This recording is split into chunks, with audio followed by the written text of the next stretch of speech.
Hello po mga kaprops, dito tayo ngayon sa isang property na for sale sa bayan po ng Cavinti, Laguna.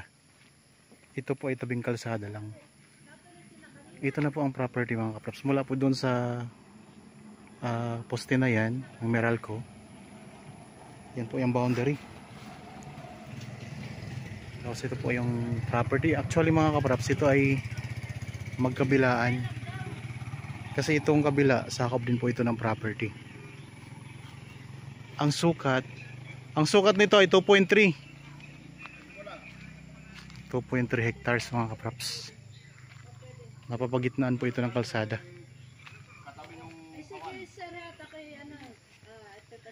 Itong frontage po ito ng property na. Ang distansya nito sa town proper ng Cavinti ay nasa 10 minutes travel time. Ang frontage ay nasa 70 meters po. So, ito yung pinaka frontage, hanggang doon po ang frontage nito. So, ito kasama po ito sa property. Yan. Mayroon na ditong access ng kuryente at saka tubig. Okay. Pasok tayo dito sa loob. Tingnan natin kung ano yung mga tanim.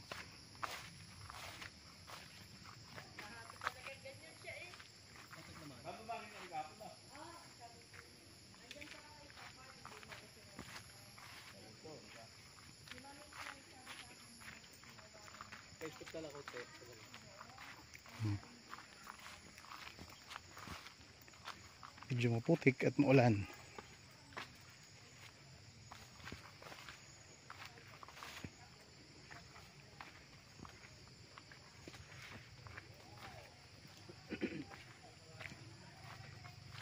Ito mga props. So yan, meron ding tanim ng mga carabao grass yung lupa.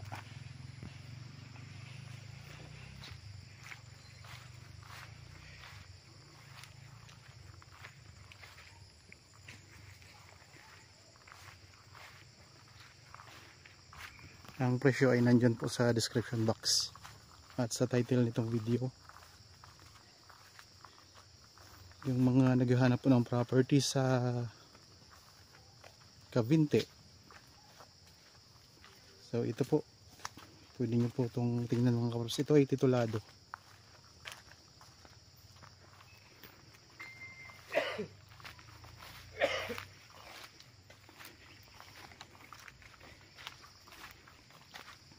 Mura lang ang benta nito.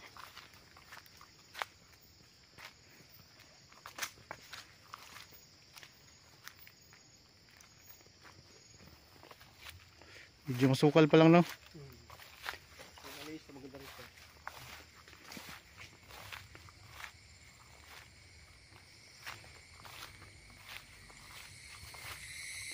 Meron din palang mga tanim na kawayan dito.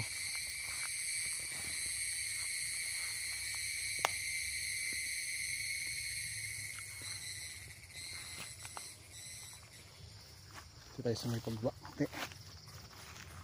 So ang madadaanan lang natin yung mga di masyadong masukal.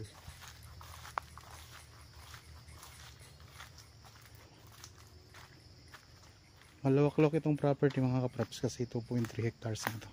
Ito may tanim na kawayan, oh. Dito sa part ng lupa meron siyang pababa. Ito pa islo pa ito ng konti.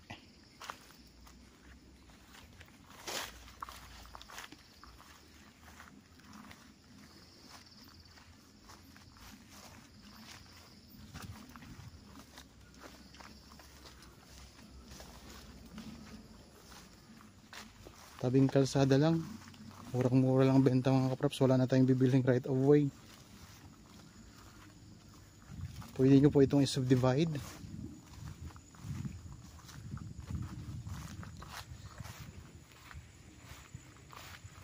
Yan, meron ditong part na hawan, malinis. Marami siyang mga tanim na mga malalaking puno.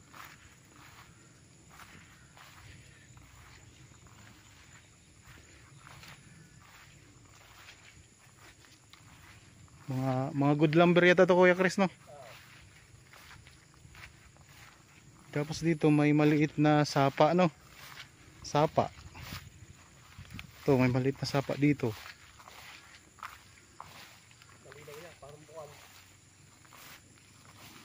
Napuntahan mo na ba to?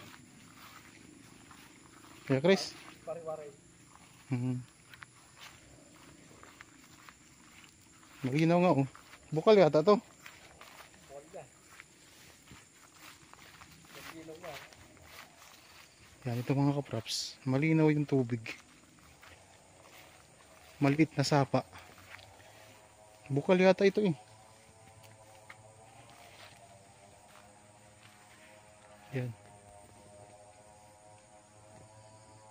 Pag ganyan daw ang tubig. Ha? Pag ganyan daw ang tubig niya, yung parang Bukal, parang bukal nga to. sobrang linaw. Bukal yan. Yan, napakalinaw. Kasi wala siyang pinanggalingang iba. Dito lang siya. Daming kawayan. Pinisin lang. Malinis kayo kapila. Kabila kasama pa yun. Hindi na. Hanggang dito. Ito na yung boundary niya. Ito ng bagay. So ito yung boundary. Yung sapa na ito. May kasama pang mga kulang ng 3,000 yung kabila. So mga nasa ano ito, kung 2.3 hectares, 2 hectares ito dito. Yung kabilang side po, yung pinakita ko kanina, ay 3,000 square meters. Wala na kayong problema sa kalsada. Katabi niyo na mismo at napapagitnaan kayo ng kalsada.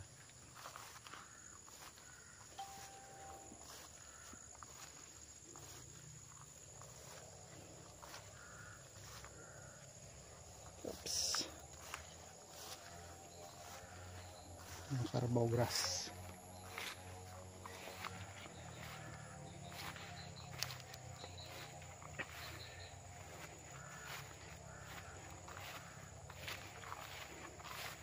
Sa mga viewers ngayon na patuloy pong nanonood, kung meron na din kayong property na gustong ibenta, pwede nyo kaming kontakin para ma-feature din natin dito sa channel ang inyong property. Tapos hahanapan din po natin ng potential buyer.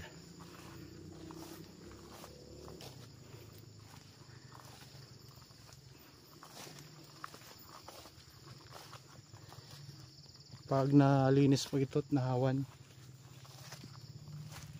so makikita natin na ang ganda ng property kasi malulutang na yung mga mga kahoy na malalaki na nandito na nakatanim. Ayan o, babalik na tayo doon sa kalsada mga kaprops.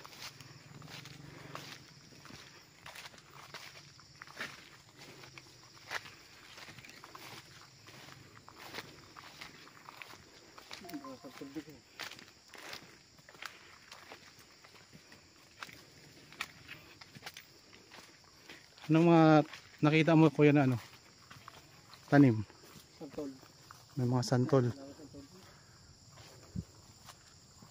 Ayan santol. Ayan santol. Ayan santol na yan. Mga santol. Ayan santol. Ayan may bunga pa. May langka din. Langka. Santol langka. Tapos mga good lumber na. Good lumber.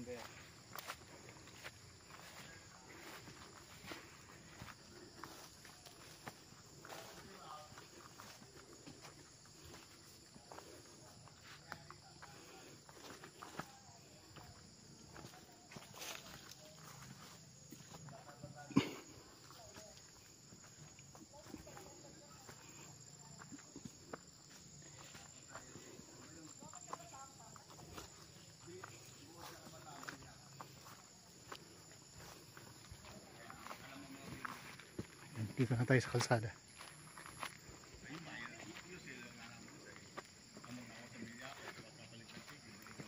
Diretso natin ang dulo.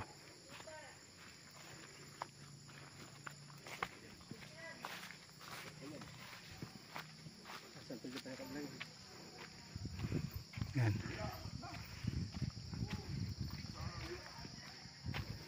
Mayroon ding mga tanim na halaman. Yan, marami pang mga barangay dyan na sakop ng Cavinti. Pwede na rin natin mga kaprops. Pwede itong tayuan ng negosyo.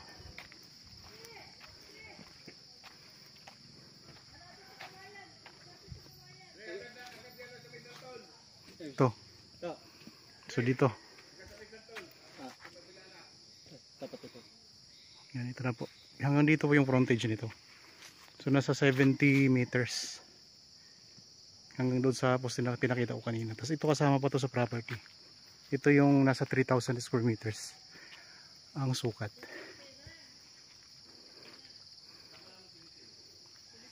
So wala nang problema sa kalsada mga kaprops. At saka napakamura lang ng benta. So wala na tayong makikitang ganito kamura na property na tabing kalsada. Kaya kung interested kayo, kontakin nyo na kami. So ayun lang po ang mga contact details namin. Pwede sa Viber, cellphone number, Facebook Messenger, WhatsApp.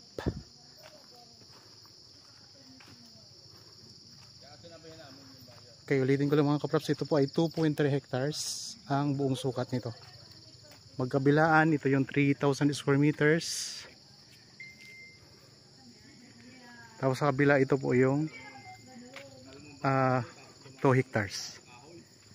Okay, sana nagustuhan nyo po ito. Para po sa mga bago pa lang sa aking channel at napadaan lang po dito sa aking channel, huwag nyo pong kalimutang mag-subscribe at pindutin na rin po ang notification bell para maging updated kayo sa mga bagong property na i-offer namin. Maraming salamat po, lagi tayong mag-iingat at God bless po sa ating lahat mga kaprops.